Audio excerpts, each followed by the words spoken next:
I worked as an overnight security guard at a local college. I quit after seeing something in the parking lot. I'd just gone through a pretty rough divorce a few months ago. For the brief 2 years my ex and I were married, most of our nights ended up turning into shouting matches and insults. We were always so loud we had gotten several noise complaints and an eventual ultimatum that we could be thrown out of the building. Anyway, we ended the whole thing and she got most of everything. The house belonged to her family, along with most of everything in it. She let me have my clothes, some photos, and my dog Riley. I was short on money at the time. Luckily, a friend of mine let me stay in his home for as long as I needed. While there, I was looking for a better paying job to help me get back on track. My search led me to an opening for a campus security guard at the local community college. I arrived at the interview to learn that this job was for the night shift. I wasn't too sure about taking the job at first, but my bills and growing debts weren't going to pay themselves off, so needless to say, I started the next night. The campus itself was a decent size, both in terms of area and the number of students. The core campus includes 14 educational and auxiliary buildings. The security office was by the south entrance of the college, situated on the second floor of the parking garage. The two senior security guards, James and Darnell, walked me through my job description. My task every night was to complete 2 full searches around campus, checking all the buildings and monitoring the security cameras. My shift would start at 9:30 at night and go through till 6 o'clock in the morning, by which time I'd have to take the bus home. The job itself wasn't too bad. I kind of developed a friendship between James and Darnell, since there was a brief period of times our shifts would overlap. By the time they both left, it would be midnight for me and I'd be alone on campus. It's so surreal how such a place that's bustling and full of students can quickly empty out and turn silent. When my shift starts, there's usually a few cars left in the lot for those who took evening classes. Some instructors and other staff would sometimes work extra late, but those instances were rare. In short, my interaction with other people besides my coworkers was almost non-existent. Sometimes on break or between circuits, if it stayed quiet on campus, I'd read a book or I'd listen to spooky stories on my phone. After listening, I'd start to feel a little creeped out for being on campus all alone after dark, but I got used to it. I killed the boredom until my next circuit started. I wouldn't find much of anything out of the ordinary, aside from the random object left by a student, which I'd bring back to the lost and found. I just had to make sure no one else was hanging around after closing. After coming back, I would check the security footage in case I missed something. There were a few screens recording specific spots with the most activity during the day, one for each parking lot, one for each floor in the buildings, and one for the admin office. I got a decent pay every couple of weeks. After a while, I moved out of my friend's house and got a small apartment, and I was saving up for a used car. I felt like my luck was starting to turn around finally. Then I had the scariest experience of my life.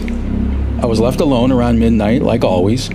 The campus was absolutely deserted at this time, like normal. It was summer during this time, so the nights were pretty warm. I felt like I was building a bit of sweat in my security uniform while doing my first circuit. I came back to the security office after finding nothing of note and checked the camera feed. I found nothing on any of the screens until I checked the one on the south lot near the office. While the screen was small, I could discern a moving of a large shadow across one of the lampposts. It was doing nothing but moving back and forth across the light. The shadow looked too large to be some small bird or animal. I deduced that it had to be someone parked off screen, so I couldn't visibly see them. I went out there to check things out and found nothing there. If it were a person just fucking around, they would have left a sign of their presence. There was nothing left behind. I didn't hear a car driving off or any noise for that matter. I scoped the rest of the south lot to find the source of the shadow. Still nothing. I sighed in annoyance at the thought of some jackass deciding to waste my time. Nothing else happened the rest of the night. I got used to sleeping during the day, but all I could afford to sleep on was a cheap couch that was anything but comfortable. It was rare that I got a full 8 hours of sleep on it, and to top it off, the AC unit had crapped out. My cheap apartment had gotten warmer, making it much harder to sleep. I got to the college at the start of my shift with maybe 4 or 5.5 hours sleep. I had coffee, but that only lasted for so long. With it being extremely late, my office feeling cool, and everything else being quiet, I started feeling drowsy. Sleeping on the job wasn't allowed, of course, but every now and then I let myself have a brief nap to refresh myself, so I set my head on the desk and fell asleep instantly. I was later jolted awake. A feeling of something very wrong switched my tired mind to alert and woke me up. I rubbed my eyes and checked the monitors to see if anything was up. I looked at the camera feed for the south lot, and my eyes narrowed. Beneath one of the lamplights, there was a person standing, not doing anything, just being very still. But this person had long, black hair and looked very tall for almost reaching the light. I looked at the bottom of the screen and found the camera was still recording. Whoever the camera was showing was still there. The feeling that jolted me awake intensified, and I was aware of myself shaking. A chill colder than the air inside of the office crept up my neck. My body was reacting to some sort of danger the image was giving off. Still, a weird person on a security footage was not an excuse to not do my job. I got to the lot in under a minute, and I saw that person still standing under the lamplight, just being dead still. Their back was facing toward me, and their head seemed to be bowed forward. As I approached closer and tried to get their attention, I found that this trespasser was very tall and lanky and was wearing a very dirty white dress. I called to her again, asking if she needed help, but didn't respond. She just kept standing like a statue where she was. I reached out to touch her, and my hand retracted back from the burning sensation her skin gave off, as if she were on fire.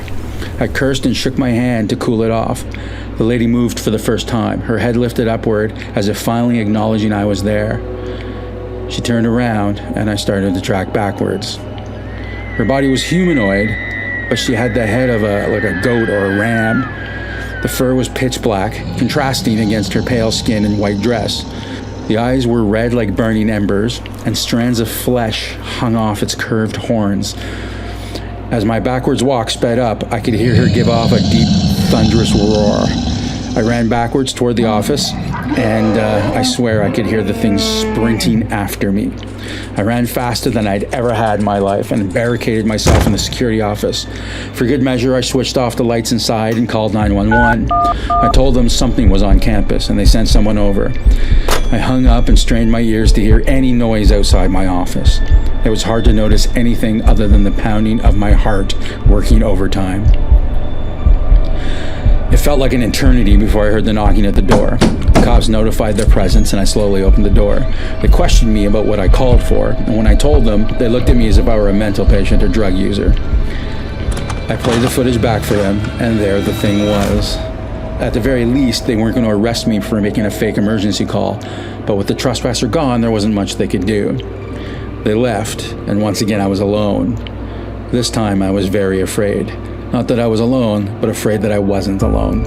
And that thing was still out there. I wasn't taking any chances. I waited in that office and kept the door locked until the end of my shift.